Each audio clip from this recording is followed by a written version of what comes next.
Adam, in my house on a Friday night, it's chicken and chip night. But you're saying we should do something else. We should cook at home, shouldn't we? Mate, you should make Friday night pasta night, my friend. OK. This is the way to do it. With this recipe, we're making a wonderful lamb ragu. It's perfect for Friday nights. No more going and getting your chicken chips or your pizza, mate. We're going to make it pasta night. Well, I like this because you've got some lamb mince and you've got some bacon. Do you want me to get chopping on the bacon? Please do. I'm getting straight on to dicing up an onion, OK? Make our ragu. Now, if you didn't have any lamb, you can make it with beef, you can make it with chicken, with pork. Definitely. Just about anything. Yeah, and we're using the San Remo tubular spaghetti. Now, have you used this one before, Richo? No, not the tubular one. Yeah, so it has this nice hole through the middle of the spaghetti, OK? And great for ragus, for rich meat sauce, and I know you love your meat. I do love my meat. But the thing with the sauce and pasta, you need to choose a pasta that actually holds the sauce and gets inside it. That's the trick, isn't it? Yeah, it is. And you know what? This one is fantastic. It's a 9-minute cook. So normally I would get my pasta in, but we're not going to because we need to make our beautiful rich ragu. Well, I could just see you coming home from work on a Friday afternoon, getting everything ready, making the ragu. Well, you know what? You don't need to, though, Richard. You can come home from work, 6 o'clock, say finish time. This one is done in under half an hour. Maybe while the kids are having a bath or something, you've got the ragu making, and then as soon as they get their pyjamas on, in goes the pasta,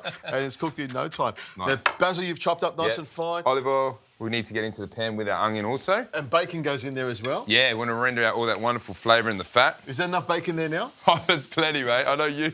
Well, I'm just thinking, we have got some bacon there. It's not going to go to waste. We will use it for another dish. I'm thinking maybe you can cook a carbonara for me. Could the tubular pasta work with a carbonara? You know what? Definitely. So the tubular pasta, right, this one in particular, is traditional called with a dish called Amatriciana, which is a little place just outside of Rome, about 3 hours out. I've been there lucky enough. And they make it with the guanciale, the pig's cheek. I like that. So I love it because of the ragu, mate. The ragu works well with this. And garlic in there and a little bit of tomato. Bit of chilli. I make the same thing with a little bit of capers as well. Some onion, garlic, capers and some olive oil. You like a little bit of tardiness, do you? I do. Now, I've got some butter here. Do you want me to put some butter in there? Yeah, why not? Now, just slice a tiny bit of that. What do you think? A tiny bit, you say? Yeah, that's a good knob of butter there, mate.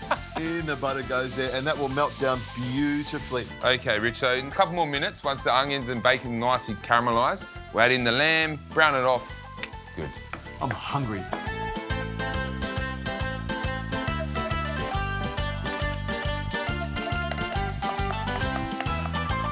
OK, Rich, we need to add in some chilli. Now, it's up to you how much if you like it hot. You go with it. It's about probably half a tablespoon in there. Probably a bit more than that.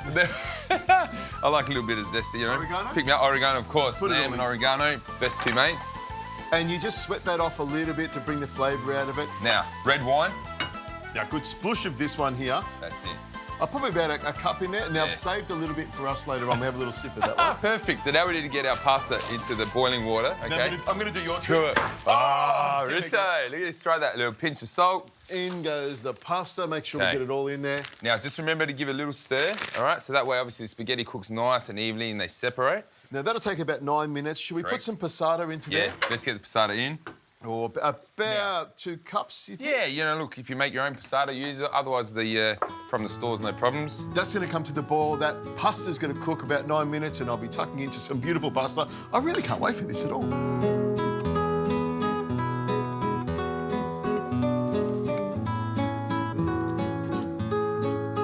Look at that nice, rich, red ragu. And it's thickened up beautifully. It's a little trick. If you use a fry pan like this with a good high heat, it reduces really quickly, doesn't it? And it becomes nice and thick. Correct. There's a pro tip, isn't it? Coming from you, 100%, mate. Now, I like you just pull the pasta out. That's how I do it, just with the tongs. So the water goes into the sauce as well. Yeah. And look, if your sauce is a little bit too thick, right, use a bit of that pasta water, yeah? Thins it down. Thins it down, nice and al dente. Just right. Yeah. You know, that's I don't know how long that took to cook, but it's just bang on, isn't it? About 9 minutes, mate. 9 minutes. That's because you looked at the packet, Adam. No, come on, Rich. I've been doing this long enough. Come on, mate. And then, look, a nice little flick. Get that. Now, you want some lemon in there as well? Yeah, give me the lemon zest. What the lemon zest will do, just going to help, you know, with the richness of the lamb ragu. Nice flick. Get that pasta working through. You like that? The lamb and the roast. I'm going to stand over here so I don't get stuff all over me. It looks great. It looks really rich, and I love the meat all the way through. You've left it sort of chunky. Instead of cooking the meat till it all sort of falls apart, it's still got a bit of body to it. This is your perfect Friday night pasta. Simple food cooked at home is always going to be better. Parmesan cheese over the top. No, this is pecorino today, Rich. Oh, OK. All right, look at that. Oh, yeah. Just like the snowdrops, like hail. There we go, on top of it, like that. Fantastic. Nice. The smell smell, hey? Oh, the richness, I love it. The pecorino's got a beautiful flavour. It's almost a little bit saltier and sharper. Definitely. I like that flavour a lot, and a little bit of pasta stirred around. This looks fantastic. What do you think of that tubular spaghetti? It's got like a little bit of softness to it as well. Like it's al dente, but it's got that softness to it. The ragu clings to it. It does, and it's a little bit firmer. I just like that pasta, and the sauce is beautiful. There's a lot of chili in it. I probably put too much, so it's got a bit of Maybe heat. just a touch, but you know, personal preference. Maybe not for the kids, but I think there's a cracking dish, and I'm going to eat the rest of that. See you later.